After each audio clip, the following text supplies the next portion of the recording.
Nabi Soleh alaihi salam adalah keturunan dari Nabi Nuh alaihi salam. Nabi Soleh berasal dari keluarga miskin dan sederhana.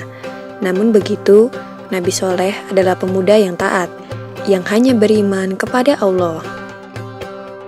Nabi Soleh diutus untuk kaum Samud yang hidup di bekas reruntuhan kaum Ad. Kaum Samud ternyata lebih pandai daripada kaum Ad. Mereka mampu membangun lagi jaringan irigasi yang lebih sempurna guna mengairi lahan pertanian dan perkebunan. Berkat kegigihan kaum Samud, negeri tandus itu pun bisa dibangun kembali. Bangunan di tempat itu megah dan mewah. Gunung-gunung dipahat menjadi istana yang indah. Tanah di tempat itu juga subur, pepohonan hijau dan buahnya lebat. Hasil panen selalu melimpah ruah.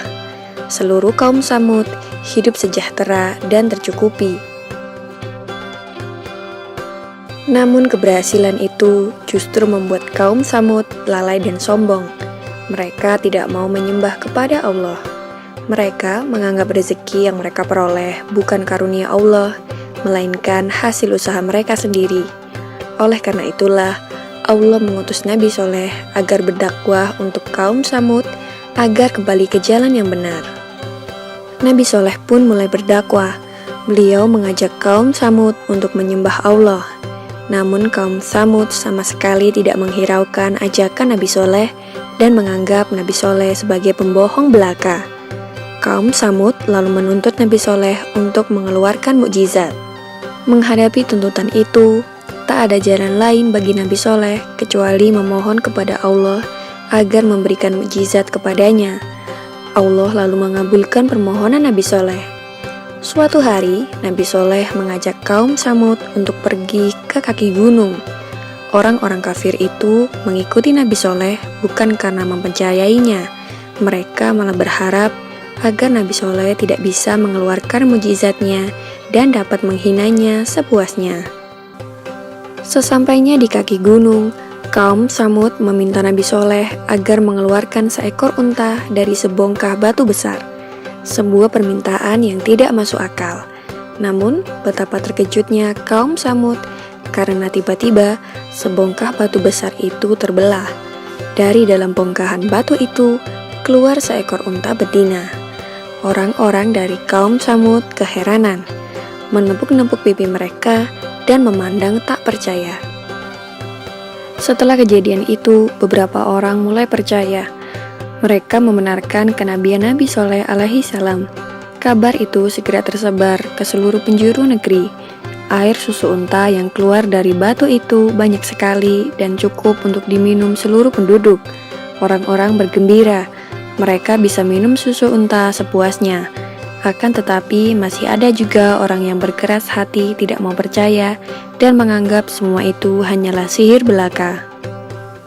Orang-orang kafir yang tidak mau mempercayai Nabi Soleh kemudian memilih 9 algojo kejam yang selama ini sering menyiksa pengikut Nabi Soleh untuk membunuh unta tersebut. Melalui malaikat Jibril, Allah memberitahu rencana pembunuhan unta itu kepada Nabi Soleh. Beliau kemudian datang untuk menasihati orang-orang kafir itu agar bertaubat dan mengurungkan niat jahat mereka. Namun tekad mereka sudah bulat. Dengan membawa pedang yang terhunus, mereka mengejar unta Nabi Soleh dan membunuhnya dengan pedang yang sudah diasah tajam. 9 algojo itu kemudian mendatangi rumah Nabi Soleh karena mereka juga ingin membunuhnya. Namun dalam perjalanan, mendadak batu-batu besar melayang menghantam mereka dan mereka meninggal. Azab Allah pun turun berupa petir yang menyambar dengan amat keras. Orang-orang kafir yang tidak mempercayai kebenaran Nabi Soleh pun berlarian menyelamatkan diri. Bumi tempat mereka berpijak juga tiba-tiba berguncang. Gempa dahsyat terjadi. Orang-orang pun semakin bingung. Bencana datang dari atas dan bawah. Akhirnya setelah azab itu diturunkan, semua kaum Samud binasa. Tak ada lagi yang tersisa kecuali 120 orang yang beriman kepada Allah dan mengikuti dakwah Nabi Soleh. Selanjutnya, Nabi Soleh membawa para pengikutnya berhijrah ke Ramlah, yang merupakan suatu tempat di Palestina. Demikianlah kisah Nabi Soleh alaihi salam tentang mukjizat unta yang keluar dari dalam batu. Semoga kisah ini dapat mempertebal iman kita dan percaya tentang kebesaran Allah Subhanahu wa Ta'ala. Amin ya Robbal 'Alamin.